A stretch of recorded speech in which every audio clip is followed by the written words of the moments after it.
Hello students, आज की कक्षा में पुनः आपका स्वागत है। आज हम काव्य खंड के पाठ 3 को शुरू करेंगे। यह पाठ 3 रसखान कवि द्वारा रचित है। तो आज हम रसखान कवि की जीवनी का अध्ययन करेंगे। काव्य खंड में आपके 2 पाठ हम पढ़ चुके हैं। आज हम तीसरे को शुरू करेंगे। इसी प्रकार से गद्य में भी आपके 2 पाठ हो चुके हैं। तो आज हम रसखान कवि का अध्ययन करेंगे। रसखान जो है इनका पूरा नाम है। ये एक मुसलमान थे जो श्री कृष्ण के भक्त थे और श्री कृष्ण की भक्ति में लीन हो गए थे। और इनका रसखान जो है इनका उपनाम है। इनका मूल नाम सैयद इब्राहिम था और इनका इस प्रकार से पूरा नाम हुआ सैयद इब्राहिम रसखान। ये हिंदी साहित्य की श्रीवृद्धि करने वाले मुसलमान कवि अनेक है, किंतु रसखान के जैसा का सुकोमल, सरस और ललित काव्य किसी का नहीं है। रसखान कवि का काव्य जितना सरस, सुकोमल और ललित है उतना अन्य किसी कवि का नहीं। इनका हृदय अत्यंत भावुक था, इसी के कारण श्री कृष्ण के अनन्य भक्त हो गए। इनका समस्त काव्य भाव और रस से सबको प्रभावित करने वाला है, भाव और रस से परिपूर्ण है।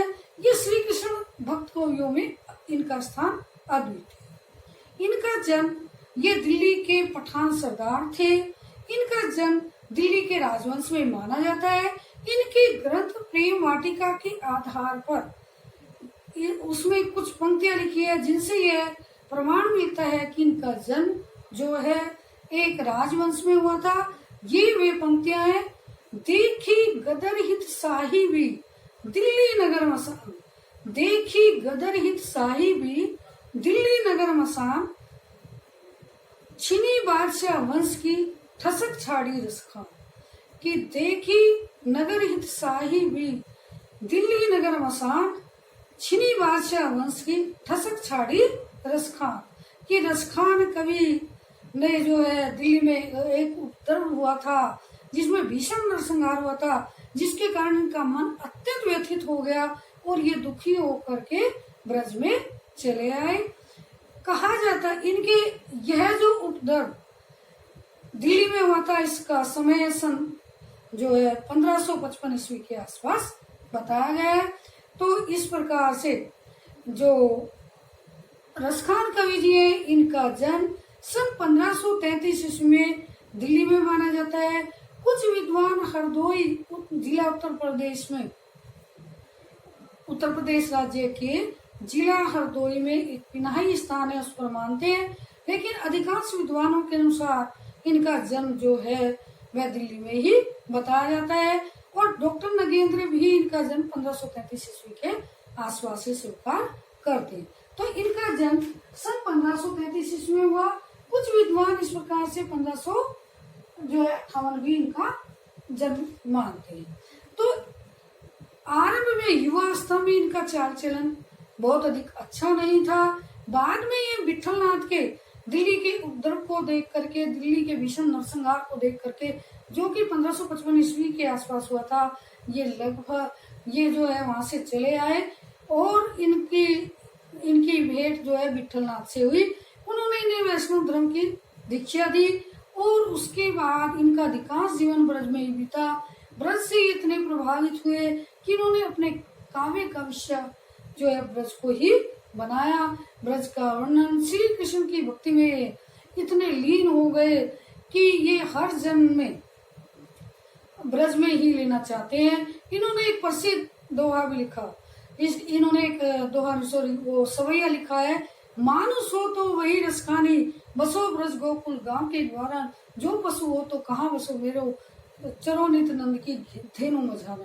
इस प्रकार से ये पूरा सवैया है। इसमें इन्होंने अपना कि यदि मेरा जन्म हो मैं भी ब्रज भूमि में हो, यदि मैं गाय बनूं तो मैं बाबा नंद की गायों के बीच में चरा जाऊं, ये इनका प्रसिद्ध सवैया है। इनसे इनकी कृष्ण में भक्ति का पूर्ण रूप से परिचय मिलता है। कृष्ण भक्ति इनके रोम रोम में बसी हुई थी। आरंभ में ये रसिक प्रिय कवि थे।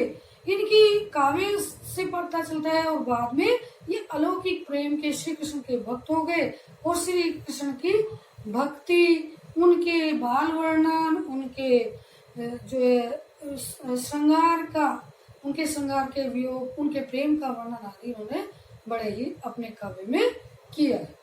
इसमें ये एक स्त्री से भी प्रेम करते थे, इसलिए बाद में ये श्री कृष्ण की भक्ति में लीन हो गए और सन 1618 ईस्वी में इनकी मृत्यु हो गई। कहा जाता है कि इनके विषय में यह भी कहा जाता है कि ये जो थे पहले ये रसिकता के पद गाया करते थे, बाद में अलौकिक प्रेम के पद गाने लगे और इनके जन्म समय को देख करके, जन्म सन को देखकर ये भक्ति काल के कृष्ण भक्त कवियों में माने जाते हैं, लेकिन इनकी प्रवृत्ति के आधार पर ये रीति काल के कवि माने जाते हैं। तो ये रीति काल के कृष्ण भक्त कवियों में इनका श्रेष्ठ स्थान। इनकी कृतियां, इन्होंने 2 रचनाएं इनकी प्रमुख रूप से अभी तक उपलब्ध है, एक सुजानस खान और एक प्रेम वाटिका। इनकी 2 ही कृतियां मिलती है, सुजानस खान और प्रेम वाटिका। सुजानस खान कवित और सवैया छंद में लिखी गई है कि सुजानस खान में कवित और सवैया छंद है, ये एक वार्णिक छंद है। इसे कवित को मनारण भी और गणाक्षरी भी कहते हैं। भक्ति और ये जो इनका ग्रंथ है सुजानस खान, भक्ति और प्रेम विषय के मुक्तक काव्य है। ये भक्ति से ओतप्रोत काव्य है इनका। प्रेम वाटिका, इसमें 25 दोहों में, ये 25 दोहे हैं इसमें संकलित, इसमें प्रेम के त्याग में और निष्काम स्वरूप का काव्यात्मक वर्णन है। उसमें 139 छंद है। सुजानस खान में 139 छंदों का प्रयोग हुआ है और यह एक कवित और सवैया छंद में लिखा गया एक मुक्तक काव्य है और भक्ति और प्रेम विषय इसमें वर्णन किया गया है। 139 छंद है।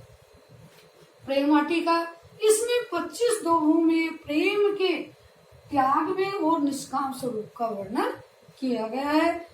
हिंदी साहित्य में स्थान इन्होंने रसखान जी का कृष्ण भक्त कवियों में एक विशेष स्थान है और इनके विषय में लिखा है, डॉक्टर विजेंद्र ने इनके विषय में लिखा है कि इनकी भक्ति हृदय की मुक्त साधना। इनकी भक्ति कैसी थी? हृदय की मुक्त साधना है और इनका श्रृंगार वर्णन भावुक हृदय की उन्मुक्त अभिव्यक्ति है। इनकी काव्य स्वच्छंद मन के सहज उद्गार है।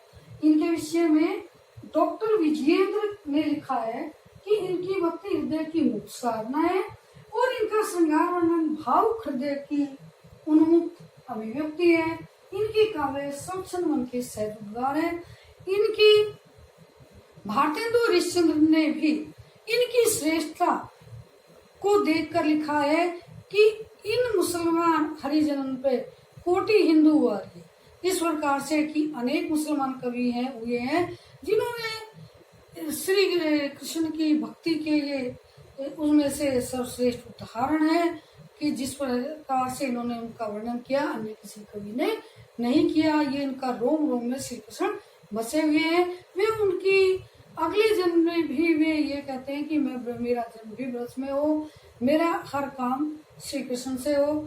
और वे कहते हैं कि जब उन्हें किसी भी बात का डर नहीं था कि मेरी रक्षा करने वाले भगवान श्री कृष्ण है, अतः मुझे कोई भी डर नहीं है।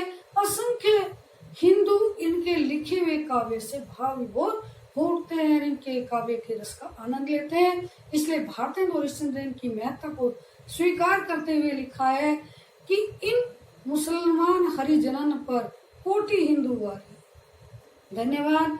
आगे की वीडियो में हम इसके पद्यांशों के भावार्थ का अध्ययन करें।